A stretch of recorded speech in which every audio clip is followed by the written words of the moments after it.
नमस्कार दोस्तों, मैं सागर सरोज आप सभी का यस के यूपी बोर्ड स्टडी में आप सभी बच्चों का स्वागत है। आज हम स्टार्ट करने जा रहे हैं क्लास 9th का विज्ञान पार्ट नंबर 1 हमारे आसपास के पदार्थ। आज हम इस वीडियो में देखेंगे द्रव्य या पदार्थ क्या होता है, भार तथा द्रव्यमान क्या होता है, पदार्थ के कणों की विशेषता, ऊर्जा तथा द्रव्यमान में संबंध और इनके परिभाषा को समझेंगे। आयतन घनत्व क्या होता है, ये सभी देखेंगे। तो आइए वीडियो को स्टार्ट करते हैं। हमारा जो पहला हेडिंग है वह है द्रव्य या पदार्थ। द्रव्य वह है जो स्थान घेरता है, जिसका द्रव्यमान होता है और जिसे ज्ञानेंद्रियों द्वारा अनुभव किया जा सकता है। सरल शब्दों में देखें तो जो कुछ भी हम देख सकते हैं, छू सकते हैं, सूंघना या महसूस करना, चख सकते हैं, ये सभी क्या कहलाते हैं? द्रव्य कहलाते हैं। उदाहरण में जैसे पानी, हवा, लोहा, लकड़ी आदि सभी क्या हैं? पदार्थ हैं। अब हम देखेंगे पदार्थ के कणों की विशेषता। पदार्थ के कणों की निम्नलिखित प्रमुख विशेषताएं होती हैं। नंबर 1, कण अत्यंत सूक्ष्म होते हैं। जो पदार्थ के कण होते हैं वो क्या होते हैं? अत्यंत सूक्ष्म होते हैं। नंबर 2, कणों के बीच रिक्त स्थान होता है। तीसरा, कण निरंतर गतिशील रहते हैं। चौथा, कण एक दूसरे को आकर्षित करते हैं। पांचवा, कण आपस में मिले रहते हैं या फिर मिल सकते हैं। अब हम देखेंगे भार और द्रव्यमान। सबसे पहले द्रव्यमान की परिभाषा देखेंगे। किसी वस्तु में उपस्थित पदार्थ की कुल मात्रा को द्रव्यमान कहते हैं।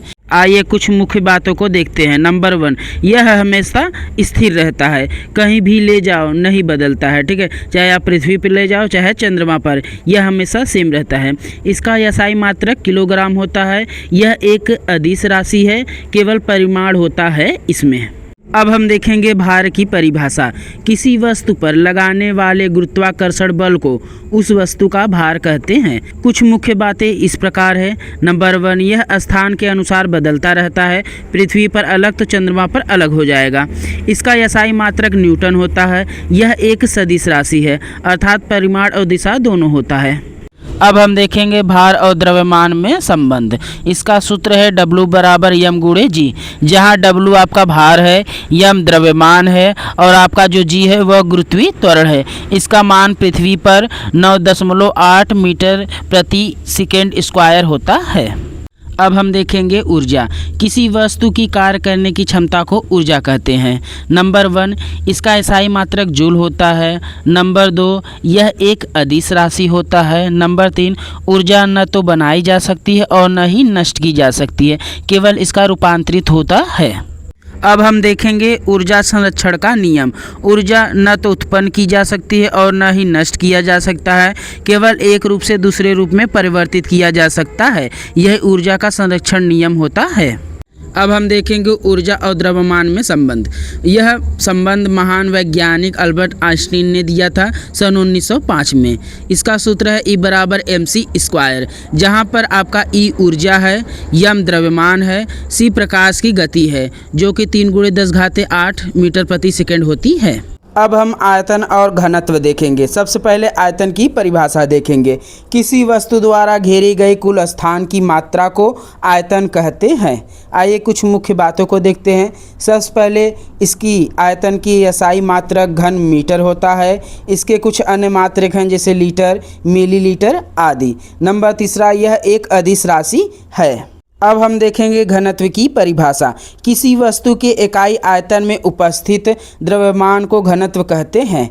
आइए इसका सूत्र देखेंगे। ρ बराबर m/v, जहां आपका ρ घनत्व है, m द्रव्यमान है, v आपका आयतन है। इसका एसआई मात्रक अगर देखेंगे तो किलोग्राम/मीटर³ होगा।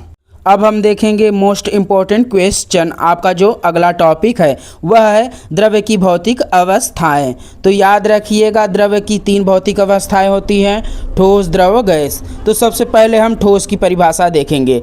जिस पदार्थ का निश्चित आकार और आयतन होता है उसे ठोस कहते हैं। आइए इसकी विशेषता को देखते हैं। पहला, कणों के बीच बहुत कम स्थान होता है। इनके कणों के बीच बहुत कम ही स्थान होता है। नंबर 2, कणों के बीच प्रबल आकर्षण बल होता है।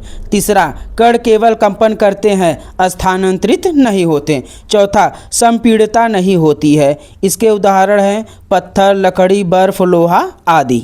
अब हम देखेंगे द्रव की परिभाषा। जिस पदार्थ का निश्चित आयतन तो है परंतु आकार निश्चित नहीं होता है उसे द्रव्य कहते हैं। आइए इसकी विशेषता को देखते हैं। नंबर 1, कणों के बीच मध्य रिक्त स्थान होता है। कणों के बीच मध्य आकर्षण बल होता है।